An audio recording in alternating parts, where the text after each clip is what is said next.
Now, for those of you guys following along my stream and Raptors, we are choosing not to start actually displaying the game until the game loads. Yes. Simply just to try to keep it as fair as possible. You don't know anything about ahead of time. You don't see any of the chats, getting things set up. We're all old friends here, so you know we're doing some of the comments that probably shouldn't go live on stream. Well, and this is something that I started doing partway through last season of Supremacy, just because it's cleaner, right? I mean, there's no need to show everybody all the back end stuff. It's just like they're here to see the games, right? So let's show them the game. All right, here we go. Speaking of which, round 1 coming up. Let's hope this works. This will be my first time dropping in the new training room, so let's see if the spectator thing works. We should be able to just ram each other. We should spawn well over to the side of the map and just crush each other. Yes, this seems to be working. I think so. Ooh, this is going to be exciting, Zath. Check out the team lineups. Yeah, look at all the rank 1s. Oh no, but look at the carriers. We were just having this conversation on carriers. Midway versus Sakuryu. Midway versus Sakuryu.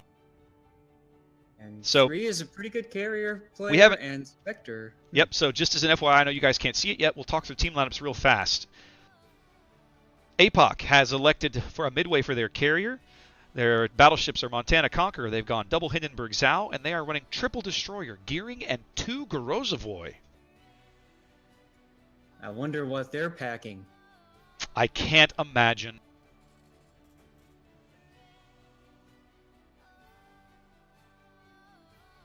And there you are, and you're about to get the cool boom flag rammed into your face. Let's get this done. Oh, this is so exciting. So on the STW side, we've got Hakuryu, Montana, Des Moines, triple Hindenburg, and only 2 destroyers. Okay, all right, one other tip I'll give you, Zath, to start off. Go a lock on to your friendly carrier. Sometimes that helps with some of the sync issues before you start panning around with the camera. Oh, okay. And then let the camera go and do whatever. All right, here we go. Tier 10 action. I'm stoked. Now, to lock on the carrier, you just...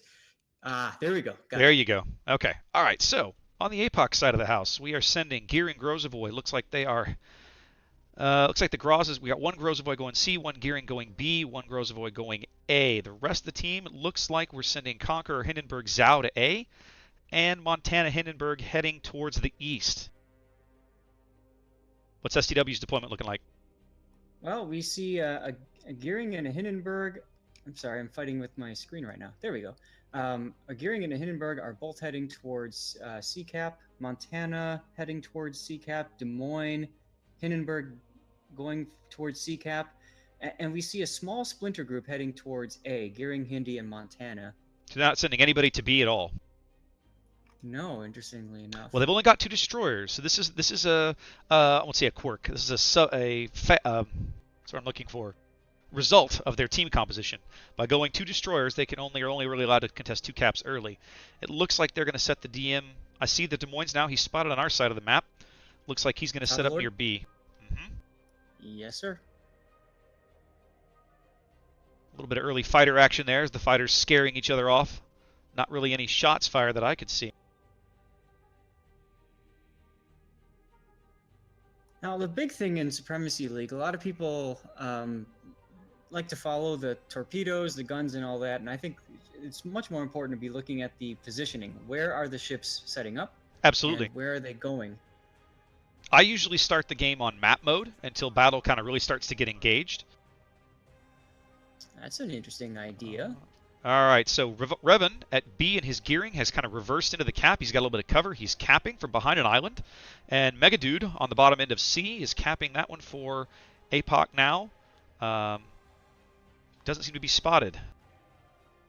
Nope, and looks like Fugak's torpedoes are going to be detected here. Boot camp here on about half health early in his Hindenburg. Must have taken a big hit when he got spotted by something. Oh, wow. Yeah, I see him over there. Yep. Must have been the Montana. Probably. We know. B-ball man Greg's got good aiming sense with those guns. Yeah. When we look at the players, I know Funswarden is pretty good. Although he usually mans a destroyer, so it's kind of interesting seeing him in a battleship. B-Ballman Greg in the Montana doing good work, and yeah, he's got his guns looking right at boot camp.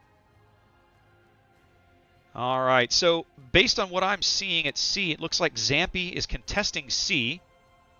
I saw a bunch of torps over there, a bunch of 5 sets. Mega Dude still in smoke in the bottom end of that cap. APOC here with the early jumping out to a quick 2-cap lead. Of course, it's still early, not many points off of the back of that just yet, but definitely getting their destroyers in, getting work done.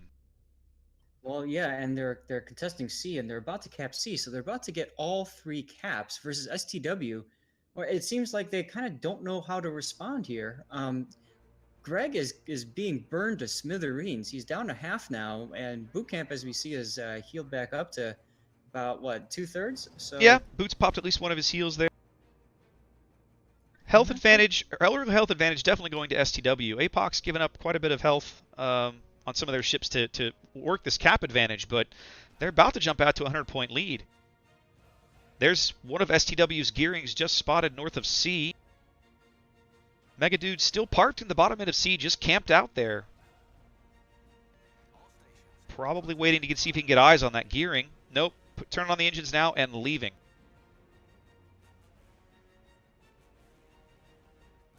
You know what? I just realized I'm an idiot. Zampy is not on a Shimakaze. I don't know why I thought he was. I'm so used to seeing him play Shimakaze at tier 10. Yep, he is playing gearing. And I apologize for those watching my stream. This is my first time trying to live move around, and it just isn't working right. So I think I'm going to have to just lock on to various ships and watch from that angle. So APOC here jumping out to about a 150-point lead with about 5 minutes gone on the back of all 3 caps. The STW destroyers either not able or not willing to get in and contest or pick up a cap. Well, and like you mentioned at the beginning, going 2 destroyer really gives up an awful lot of vision. It does, absolutely, and control. I mean, we've seen it already. They've kind of surrendered control of the map early on. They're not going to be able to get into B anytime soon. Their destroyers are on the wings, although the last reported position that I have for Zampy looks like he might have been headed towards B. But Fugak over here at C is still camped out around the north end. Now, this is interesting. I just realized that Spectre is Strike Hakuryu. I see 3 torpedo bombers. So Mega and his Grozavoy, seeing those torpedo bombers coming in, immediately pops his DF and starts shredding those guys. Yep. There goes 1 squadron. Yep, 1 squadron down. As Fugak is... Yep. I don't know. This is going to be interesting. He's going to be shot at He's by into 3 C, people. but he is spotted.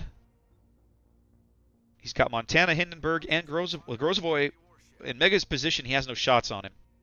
And there's Zampy moving into B as expected. Spotted briefly. Yeah, they've got to do something. STW down now almost 300 points. 7 minutes into the game as they are trying to wrest some map control from APOC. Mega Dude now getting tag teamed. Looks like Zampy's, Spectre Mage going for the cross drop here.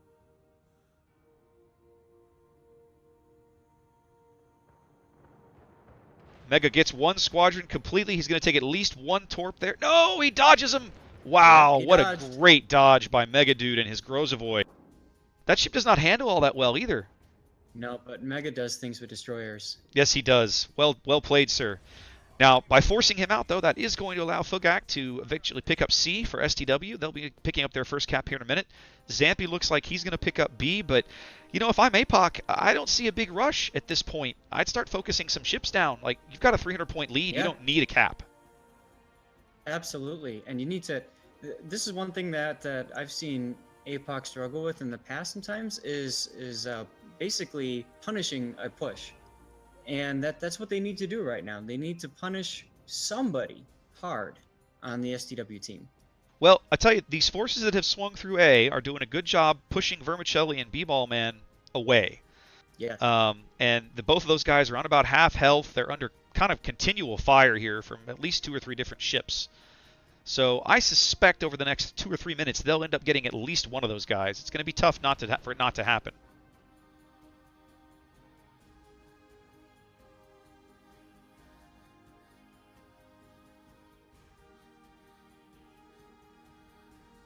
Zampi managed to dodge some torpedoes, but we see the tor bombers are coming back in.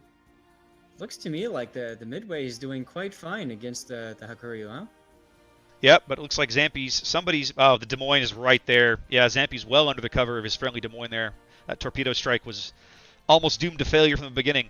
But at least they know now he's not in the cap circle. And so now, is this Revan? Yep, Revan now south of B will probably be able to rotate back to the exact same position that he capped from earlier and contest B again if he wants. It is kind of disappointing. This Des Moines has basically camped this island north of B the whole time. It's almost like he's unwilling or unsure about leaving. And that's unfortunate because you're taking one ship out of the game, essentially. Yeah. STW narrowing the gap now to about 250 points. There have been no kills yet as we approach the halfway mark of the match, but APOC still has a pretty solid lead, especially now with both Sneaky Snake for his Grozovoy and Revan's Gearing ducking into B to contest. Somebody on STW is going to have to do something pretty quickly, or that is not likely to change. Yep, I do not like how the STW group is all clumping up north of B and C. Well, APOC's kind of hurting them in that direction. I mean, look at the map. You've kind of got this line of ships on a diagonal running from the Zhao on the northwestern end all the way down to the Hindenburg, Electric Zing's Hindenburg on the southeastern end. There also hasn't been any communication. Obviously, they're in voice comms, but there's no map pings. There's no like F3 like focus fire. Definitely something that I'd like to see in a competitive environment. Even though you're all voice chat and you're like, hey, shoot the Zhao, ping it, so that people know where it is. Well, here comes Spectre Mage with the Tort Bombers to try and do something about these destroyers in B, but it looks like Sneaky Snake just pops his DFAA. Between that and the Gearing AA, these torpedo bombers are probably not going to be long for the game. 6 dead already. And now they're out. That destroyer A, that Grozovoy A is just punishing. APOC picks up B, of course. Now moving out to, again, working back towards that 300-point lead they had earlier. Right now... Go ahead, Zath. I was going to say, you got the Zhao and the Hindenburg on the flank and the Conqueror. I mean, I would almost, in this situation, I would be like, guys, we got to get out of here. We have to push someplace. Yeah. And the Zhao and Hinden might be the weak link here to push. It's possible, but they're... clicking. Yeah, but their battleships are not in a position to do anything. They got one Montana in C and one Montana just like in between B and C. It's going to be a while before they can push a battleship over there. APOC just doing a really good job with map control right here and kind of hurting STW where they want to keep them. We got a big push coming into B now. I see this. Looks like the Des Moines has decided to do something. Yes, he has. He is out. Zampi's over there on his right flank. That DM is out from behind cover now, so let us see if he can do something. Trading shots now with Sneaky Snake's Grozovoy as Sneaky retreats back towards A. And a little bit of Conqueror cover. Revan is kind of caught out here, though. I don't know that he's got a good place to escape to. If he reverses, he's got Fun Wardson and Invader Zim looking right down the channel at him. And there's Mega, too. Yep. Mega's right behind him, leaving a Tort present for the Des Moines. But it looks like Fugak is in smoke there in the channel between B and C. We can't see him. We just know he's there. Mega taking some fire. He must be radared there by the DM. I don't Hard to think so. say. Maybe not. These torpedoes going to hit? I think... Nope. Tada's going to dodge them all. But STW realizing they have to make some kind of play, and here they go. Yeah. I don't like this, though. Now he's being proxy spotted by Revan. Well, now they do get... They do get a torpedo strike on Revan in B. Yep. Zampi now... They needed. Yep, they needed that kill. Zampi now capping B on the top end as STW closes the gap to about 200 points. STW drawing first blood here on Warrior's Path. Only took them 12 and a half minutes. This is tier 10, man. Ships don't die easy or hard or easily, let's say. Sheesh. Especially not in a competitive environment. Very not. In a situation where you're too afraid to trade your damage. Yep. Now Mega's in kind of a tough spot here. He's only on about 3K. He's got a Des Moines, a Montana, and a Gearing like right up his rear. I see him. Yeah, I think they've spotted him now. Yeah, he's going to be out right here. There he goes. So APOC's map control possibly costing them here. Their first two of their destroyers gone. Their lead down to about 100, well, less than 100 points now, as STW picks up B. Wonder if this is going to end up being a throw. This is interesting. I don't know. Cleo takes some big torpedo hits over there in his little position between A, but he pops that Zan. ridiculous Conqueror heal. Get a new ship. Oh, Greg takes down Boot Camp. Ooh. That's huge. That is huge, because that flips the lead now. APOC once with a commanding lead, now down 30 points and falling farther behind on the back of 3 quick STW kills here on Warrior's Path. It's interesting Zampy's not even bothering to move while he's... Oh, there goes Verm. Yep. APOC bags their first kill as Vermicelli goes down, and there goes Cleo's Conqueror as well to flip the lead back to STW. 5 minutes to play here. STW with about a 50-point lead. Yeah, Tyrell's pretty low. He's either on fire or flooding. I can't tell which. He's taking some damage while he repairs. He's on fire while he repairs. It's gonna take some lucky torpedoes, I gotta say, by Sneaky Snake. I think really so. Change this. Let's have a look at those torps. I don't think that's going to happen. He torped the smoke, but the Des Moines is not there, and Funwardson is not turning that way. Those Grozavoy torps are not going to do them any good. Yep. There goes B-Ball Man bags Tyrael. Yep. And now APOC. That's all she wrote. The APOC now without both their battleships and 3 ships down a cap, and falling further behind on points. Wow. I'm a little surprised at this. I thought they had a really good board position. They had a solid lead, but then STW just pushed the guys from C through that gap straight into B, backed it up adequately. Yep. I have to admit, I felt like Revan hung out at B too long. Once he and Sneaky capped, he probably should have bailed, because once that Des Moines came out from cover, he was dead. He had nowhere to go. Oh, Fugak takes a torpedo up the butt. Ooh, he's down to 700 HP. Will they be able to get him? Yep. He's got shells coming in. Oh, bad turn, Fugak. 130 HP. Will they get him? He slowed down. Oh, barely. Yeah, he dodges barely it. Missed it. Wow. Oh, and he's gone in smoke. Are they going to get him? Nope. He pulled the handbrake. If they get him, it's luck. There, it's luck. They get him. Sneaky bags him. Badly needed points by APOC, but they are still 100 points down and falling further behind as they try to salvage this game. A little less than 4 minutes to play here on Warrior's Path. APOC needing a kill. Yeah, Zing will be out here momentarily. They've probably got him spotted. 1 random shell is all it'll take. Or not. Maybe he's not spotted. I don't know where Zampy is. I don't think they can see him now. What I don't get now is why the Hawk? Where's his planes? Yeah, it's a good question. I haven't seen his planes in forever. I wonder if he's out. I don't know. Now, Zing is still alive on about 600 HP, but the only healthy ship that APOC really has is Spider here is Zhao on the north flank, and then Sneaky. Sneaky's here in his Grozavoy between A and B, headed into B. I don't think this is a good idea. Spider's going to be out momentarily. I'm sure the Montana's looking at him. He's about to eat torps. Doink. Yep. Nope. Gearing. Yep. Stampy doing work with the torps again. We know how good he is. That should seal the deal here for APOC. STW needing only about 28 points here to seal a victory in Game 1. I do like, real quick comment, Greg is low, and he's been rotated back to behind the Hakaru. He just kept retreating. Very smart. Yeah, very smart. Now, Fun is on the front. He can afford to take a lot of punishment. Even a full torp from... All right. It looks like Sneaky's going in to try and get this last-minute kill on Fun. Let's ride with him. See how this goes. There go the torps. He's smoking to try and not die, but I think he's about to eat it. Oh! Wow, what a salvo from Funwardson. The actual salvo didn't kill him, but the 1 secondary shell did. Well, I gotta say, I did my part in this game. I did just under 5,000 damage, you know? That's right. You and I definitely did our part there. All right. Viewers, thanks for watching. I do apologize for the lack of camera control. I'm going to try